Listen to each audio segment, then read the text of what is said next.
Two, establishing shot. Okay, I guess we're banning it. Four. Hello and welcome to this episode of One-on-One Sports. I'm Ellie Whittington. And I'm Thomas Hale. Last week, we were treated to the 17th sports equinox in history. So we here at One-on-One decided to have a little sports equinox of our own with our quick hitters. It's officially Lonzo time in LA. After all the talk and all the shenanigans, Lonzo Ball has officially begun his NBA career. The NBA family has been in the news ever since Lonzo broke out at UCLA. And with the Lonzo Ball era officially underway, how will the Lakers handle the presence of his new star? Ellie, what do you think? I think that the problem is not Lonzo, but rather his father. This is insane. LeVar. Yeah, LeVar. And the PR, like, where are these PR people saying? I mean, how do you control a father, I guess? Yeah. I don't know. But I think that it starts from communication between the team and maybe him and his people. Do you think he shouldn't be out there doing those interviews like that all the time, calling out players? His father? Yeah. I think absolutely not. So the Lakers play the Wizards on Wednesday, and his father said this week, they better be beware because Lonzo ain't losing again, not in the same week. And it's just He's attacking. confident in his son. Yeah, it's confidence, but that is just rude. Yeah. And it's not good PR, I think, see where for you're him. coming from, but I like what he's doing. I think it's bringing on a lot of competition for Lonzo. As you can see, Patrick Beverley clapped back at LeVar and shut Lonzo down in that game after the comments that he made. And I think that this gives a lot of opportunity for Lonzo to show his stuff. So you think it's friendly competition? I mean, his dad did help him in the draft. He got higher salary pay. I mean, it has became positive results for Lonzo. But I LeVar's don't been think behind it's him the good. whole time. He's going to keep doing it all season. We can't stop him. In my opinion, let his playing do the talking. Just shut up. Let us play. I think LeVar wants us to do the same thing, but he's just going to get us excited a little more. We'll see.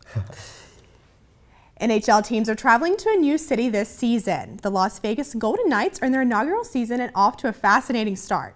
The Golden Knights are a surprising 6-0-1 and second in the Pacific Division. Thomas, would this be sustained? Oh man, I mean, I'm very happy to see them doing well. It's awesome to see a new NHL team come in and just take the league by storm. I don't think anyone was expecting this. Right. But that being said, don't think they can maintain this success. They've had a really easy start to the season, played Arizona twice, played Detroit and Buffalo once. Pretty easy victories and a good way to start the season out though. Actually just misspoke. They're 6-1-0. Okay. So sorry about that. That's fine.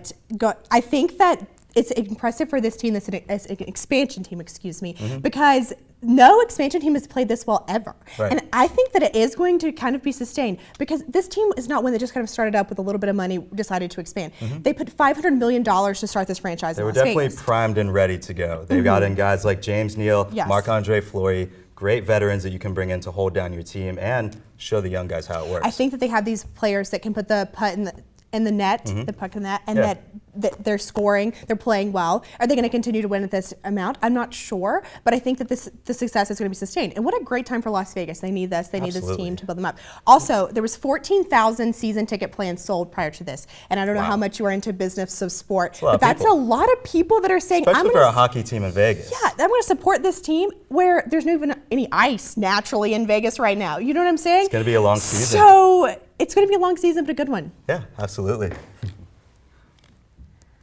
The World Series matchup is finally set, and after an exciting baseball postseason, it all comes down to a best-of-7 series between the Houston Astros and the Los Angeles Dodgers. Ellie, only one question needs to be asked.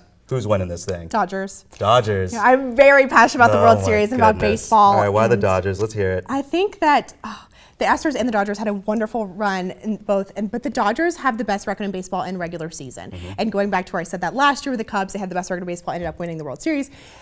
The Astros have a good shot. I will say, my bias, I am pulling for the Astros. Oh, they deserve it. But I think that the Dodgers are going to win. I think the Astros got this thing in the bag. They're riding off the momentum of beating And the the thing in the Yankees. bag? Yeah, they got in the bag. No. I think they're going to win. I think they're going to take in 5. And 5. Astros in 5. Give it in 5. I'm going at least 6 or 7 in Dodgers. I think with Verlander or Keuchel pitching on the road, that's definitely tonight. pick up a win there. Exactly. And then Houston hasn't lost at home all postseason. It's crazy. And the Yankees-Astros thing, they lost all the time in New York. But the thing about it is the Dodgers have home field advantage. Yeah. So even though if the Astros can play well at home and win at home, there's still more games in LA than there are in Absolutely. Houston. I'm very confident in Verlander and Keuchel, though. I think that they can definitely pull out Who's a going to win win there. game 1? Houston. Ooh. Astros. In Let's go Stros, baby. LA, wow. All day. I'm going with the pitching on both teams is incredible. The hitting, Jose Altuve, just incredible player. his The time to shine. Astros, it is. But they struggled a little bit against the Yankees. In my opinion, I think that the Yankees should have won that.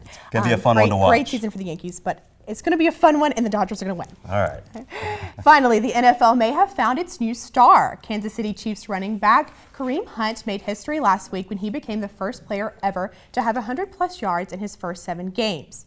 He seems to have Rookie of the Year locked up, but should we start considering him for MVP? Absolutely, 100% yes. This guy has historic numbers as a rookie. He's only the second player in NFL history to reach 1,000 yards in 7 games. Insane numbers for a guy like that.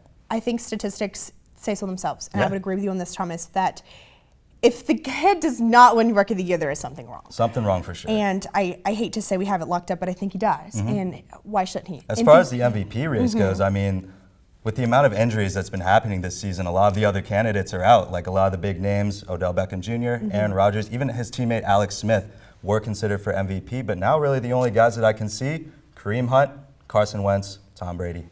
Ooh, and I think it should go to Kareem Hunt, and I'm Absolutely. agreeing with you on that. He has the most rushing yards per game, and total yards from scrimmage in the NFL. And the Chiefs, I don't think anyone expected them to be such a good team. And he is helping. The team as a whole is very good right now, but he is carrying this team. I don't know if you watch Sunday Night Football and the Raiders. Absolutely. The most incredible Sunday Night Football game I've seen in a long time. He's running all over the place. And depending on how well he performs without Alex Smith, I think that's going to say a lot about his stock for the MVP race.